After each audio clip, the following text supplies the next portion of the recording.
Je vous remercie, Mesdames, Messieurs les professionnels de la presse, chers militants, sympathisants, distingués invités, Mesdames, Messieurs les têtes de liste, Mesdames, Messieurs les responsables de structures de la coalition And Saxal Ligueye et de l'Alliance nationale pour la démocratie, bienvenue et merci d'avoir honoré par votre présence cette conférence de presse placée sous le sceau de la synthèse que la coalition And Saxal Ligueye s'est faite des élections législatives du 30 juillet 2017.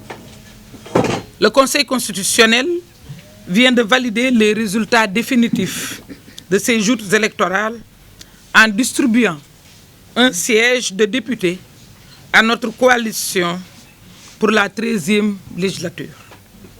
L'attribution de ce siège consacre l'aboutissement d'un travail d'équipe, credo de notre engagement qui s'est concrétisé par la confiance effective que nos votants nous ont témoignée. Qui reçoivent chacun en ce qui le concerne nos félicitations et encouragements. Je leur renouvelle toute ma fidélité pour, ensemble, rester debout et faire face aux forfaitures du pouvoir politique en place qui ne nous a point épargnés. Ce scrutin avait une importance particulière pour notre mouvement. Il s'agissait en effet des premières élections de And Saxal Ligueye, 3 ans après sa création en mars 2014. Ces législatives étaient donc l'occasion de mesurer le chemin parcouru depuis lors et d'évaluer l'impact des tournées menées depuis 2 ans pour la massification de notre mouvement. C'est d'ailleurs l'une des raisons pour lesquelles And Saxal Ligueye s'est présenté à ces élections avec ses propres listes. D'autres raisons nous ont conduits à faire ce choix, comme l'incertitude, la confusion et le flou qui ont longtemps entouré la décision du Parti démocratique sénégalais sur la manière d'aller à ces élections. Outre la mise à l'écart de certains responsables, dont moi-même, dans les investitures, la direction de mon parti a beaucoup tardé à définir les contours de la coalition avec laquelle nous devions aller à ces législatives alors que tout était urgent. Voilà donc ce pourquoi nous nous sommes présentés aux élections du 30 juillet dernier avec la coalition And Saxal Ligueye. En plus du fait, nous l'avons déjà dit, que nous n'avons jamais partagé l'idée consistant à mettre notre mentor au devant de nos troupes pour une bataille politique que nous devions nous-mêmes mener et gagner. Après tout ce qu'il a fait pour le PDS, le pays et le renforcement de la démocratie, il était de notre devoir de mener cette bataille et de la gagner pour lui rendre tout l'hommage qu'il mérite. Nous assumons donc pleinement ce choix et ne regrettons rien de l'option que nous avons prise. Ce que nous regrettons par contre et dénonçons avec la dernière énergie, c'est le sabotage, j'allais dire la mascarade organisée qui aura entouré ces élections et le contexte dans lequel elles se sont déroulées. Donc, nous allons aborder avec vous ce que nous pouvons appeler comme étant des contraintes à notre niveau pour atteindre notre objectif. Évidemment, je le dis en passant, notre objectif, ce n'était pas d'avoir un siège. Nous espérions au moins avoir un groupe parlementaire. Nous avons travaillé pour cela. Mais c'était une mascarade et puis un sabotage organisé, une agression organisée à notre endroit.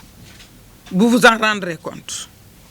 D'abord, une affaire qui me tient à cœur, qui concerne le débat sur l'affaire Clédor Sène Pape Samba Mboup, qu'on nous a imposé, alors que nous n'avions rien à voir avec cette histoire, qui est venue pourrir notre campagne et brouiller notre message. C'était écœurant. C'est un débat qu'on nous a imposé. Nous n'avions rien à voir avec cela. Le seul combat qui a eu peut-être à me rapprocher de Pape Samba Mboup remonte de février. Il l'a dit lui-même dans l'enregistrement. C'était lorsque nous avions senti la volonté de la direction de notre parti de nous mettre à l'écart de toutes les grandes décisions et de la marche même du PDS. En dehors de cet épisode, nous n'avons rien partagé ensemble. Lui-même l'a dit, mais on a sorti l'enregistrement de son contexte, on a sorti le moment où c'était intervenu pour le placer dans un autre contexte pour tout simplement nous accuser. je mets donc cette affaire sur le compte des manœuvres politiciennes qui m'ont particulièrement visé, qui ont visé aussi And Saxal Liguey. Cela a visé nos résultats. Et ce jeu, jusque même dans le déroulement du scrutin. Le déroulement du scrutin, vous verrez avec moi. Et vous aurez à voir, pendant les casses de Touba, ce qui s'est passé. Nos bulletins, parce que nous étions parmi les favoris. Le mercredi qui a précédé les élections, nous étions presque devant. C'était un sondage que nous n'avons pas commandité, que d'autres avaient commandité, mais nous étions devant. Donc, si vous regardez cet instant, vous verrez que nous n'avions pas intérêt à ce que cela se passe ainsi. Parce que la tête de liste de Touba va nous rejoindre tout à l'heure. Lui-même n'a pas voté. Il devait voter à l'université Seigne Abdoulat du nom de son grand-père, le père de son père. Il n'a pas voté. Deux des investis n'ont pas voté. Donc, pour vous dire que nous étions partis, effectivement, pour gagner cette marche. Donc, il y a eu des manœuvres politiciennes qui nous ont particulièrement visés. Et ce, jusque dans le déroulement du scrutin. J'en veux pour preuve le transfert d'électeurs sans précédent qu'il y a eu dans une localité comme Bambey. Et l'achat de conscience, dont le cas le plus frappant est celui du maire, qui était le président de notre comité électoral. J'ai à côté de moi, à gauche, la tête de liste départementale de Bambey. Le maire était le président de notre comité électoral, qui a décidé de nous quitter à l'issue d'une audience avec le président Macky Sall, qui l'a débauché à coups de millions. On n'a même pas hésité à infiltrer et à soudoyer jusque dans ma garde rapprochée, en se servant de mon propre garde-corps pour pister et acheter plusieurs de nos têtes de liste. Pensant que le vote de l'électorat féminin allait largement nous profiter, en raison de l'attachement qui me lie aux femmes, les bulletins de And Saxal Liguey ont été renversés dans plusieurs localités. Ils ne voulaient pas que la photo apparaisse. Et comme par entendement, c'était connu dans tous les bureaux de vote et dans plusieurs localités. C'est Foundiougne qui nous a le premier alerté. Et on l'a su après. Même des présidents de bureaux de vote nous ont demandé ce qui se passait. Parce que ça ne se passait pas au niveau des autres bulletins quand on déballait les bulletins. Pire, dans les centres comme ceux de Liberté 1 ici à Dakar, il y avait un réel sabotage. Dans les bureaux 5 et 7, il n'y avait pas du tout nos bulletins. Pas du tout.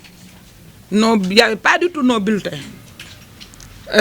Une dame que ma soeur Aïda Fall connaît est venue demander mon bulletin, leur a demandé où est le bulletin d'Aïda Mbodj.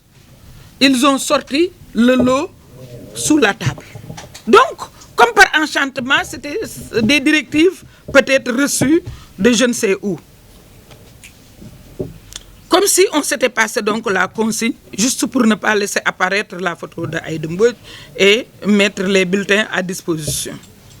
Bref, rien n'était de trop pour empêcher à notre coalition de réaliser un très bon score à ces législatives.